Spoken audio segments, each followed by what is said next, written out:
i migranti è un grosso problema, ma è un problema che stiamo affrontando noi italiani.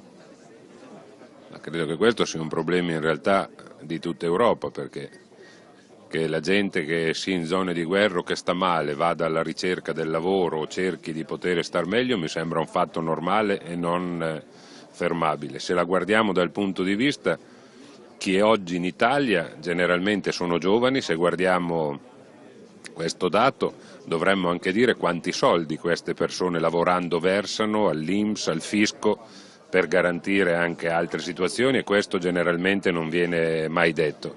E il problema io credo sia quella di creare le condizioni di un'integrazione vera, ma soprattutto il problema è quello di combattere la disoccupazione. In Europa siamo a 25 milioni di disoccupati e quindi il problema vero è sia avere una politica anche per l'immigrazione, ma vuol dire soprattutto avere una politica europea diversa da quella che è stata fatta adesso per fare ripartire gli investimenti e l'occupazione. Questo a me pare il punto di fondo.